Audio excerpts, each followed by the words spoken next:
Good evening, and once again, welcome to the Libertarian Perspective.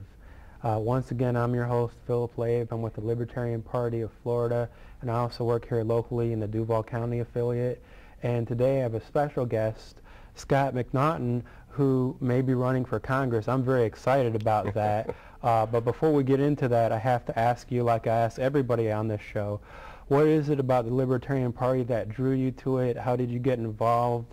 What's your history with our party? I am a libertarian by choice. I was looking around for a party that felt the Constitution stood as the foundation of our country. Our Constitution's been shredded the last several administrations by both the Bush and Obama administration.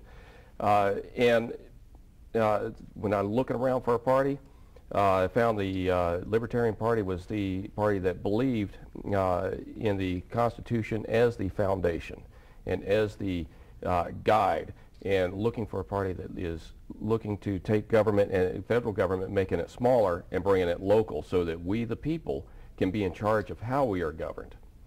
You know, so, and this being Libertarian Perspective, Phil, this might be a good time to point out who we are.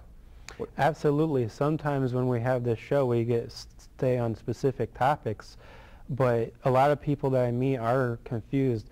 What does libertarian mean? I've actually had one person, because of the phonetics of the word, they said, does that mean you're liberal? And I'm like, a lot of people consider us the least liberal group of any group, but for me, I like to point people to theadvocates.org and their quiz. That's a great way to see if you're libertarian. But we have a lot of different issues.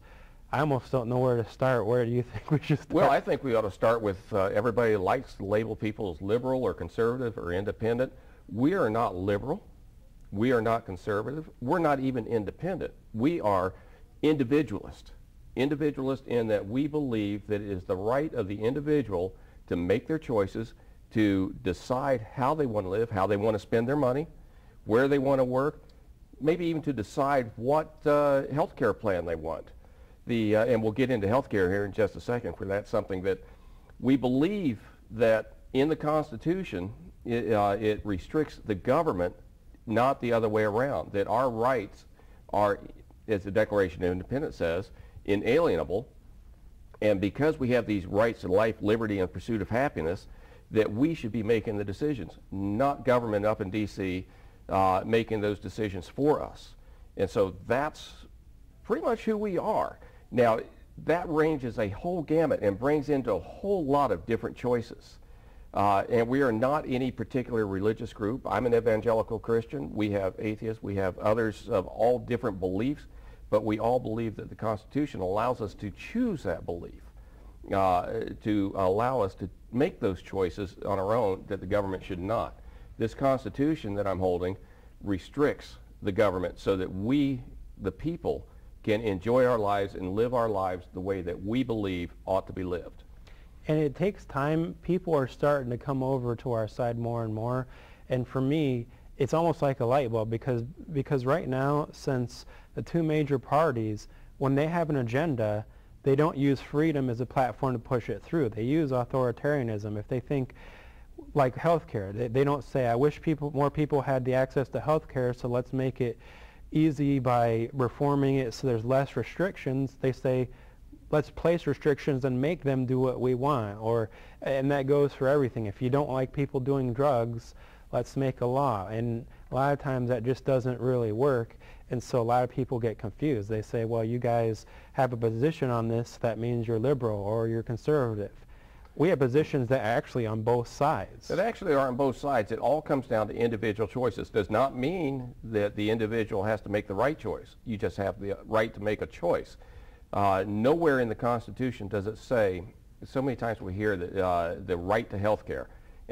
Nowhere in the Constitution does it say that we have the right to health care. We do have the right to make choices, either to choose to work for somebody that supplies health care. Anytime the government gets involved in the free market, it becomes restricted. And healthcare is becoming more and more restricted. Healthcare would be cheaper if the government were to back out and not put restrictions and allow us to buy catastrophic healthcare instead of healthcare that covers everything. We buy our car insurance, we buy car insurance to cover car wrecks. We don't buy it to cover oil changes, your routine wellness visits to your doctor, so to speak. What we do have, though, are abilities to buy maintenance agreements to cover those things. Well, if we split healthcare up to where you have a catastrophic hospital stays, the operations, or it's where you can buy healthcare that covered the oil changes, the wellness visits, then we would have a cheaper healthcare, and doctors would not have to practice so much defensive medicine if we could do that and reform, have a tort reform. In my opinion, a lot of the healthcare problems we have currently are that one thing I notice, I don't know if other people notice this, when you go to the eye doctor or the dentist, you do have more of a real market-based system. I actually have haggled with my dentist over what I wanted to pay, and I tried that at a doctor's office, and they looked at me and they're like, well, the forms don't let you, because what we've actually done is we have a pseudo private healthcare system that really models the healthcare system in other countries. It models Medicare and Medicaid, so that although we do have some businesses getting a profit, we don't get the benefits as consumers based on the freedom to compete, because they're basically trying to stay with getting their Medicare and medical So what you're saying coverage. is you get the government out of the marketplace, and the marketplace will take over and is able to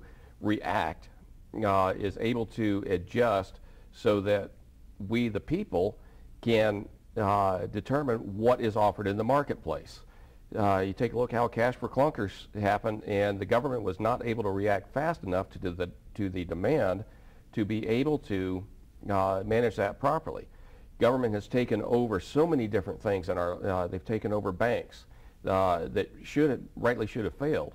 And in those failures, those banks would have splintered off. We would not have lost any of the services. They would have been taken over by other entities. Now, the FDIC is an insurance paid for by the bank, so the FDIC stepping in, that's a proper role of the FDIC. But the government takeover of the car companies, we are rapidly becoming,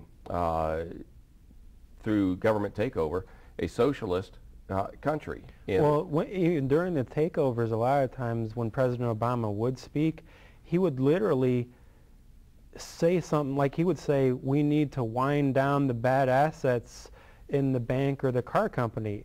He was defining bankruptcy. We already have a system to take care of that. The bailouts, all they did was chuck money in and create potentially a zombie company, or waste money that'll end up in bankruptcy anyways. Right. It didn't provide any utility when we spent that money. Real quickly, with the health care and the Constitution, we kind of got off. I noted that for me, I've always felt that the Constitution, it isn't defining what people as individuals are allowed or have the right to do, because we have the right to do whatever we want unless we're restricted by a government body. I feel it's meant to restrict government. When it talks about life, liberty, and pursuit of happiness, it's talking about things that the government can't come in and take. You're absolutely right. Amendment 9, part of the Bill of Rights, says the enumeration in the Constitution, the listing in the Constitution of certain rights shall not be construed to deny or disparage the other rights retained by the people. Meaning that just because it's listed here that the people have these rights doesn't mean that we don't have other rights. It's just that this is designed to restrain government, not restrain the people. The people are free to make choices. Right or wrong, they're free to make their choices. How does that play out in the local government? How are we doing that in the local government?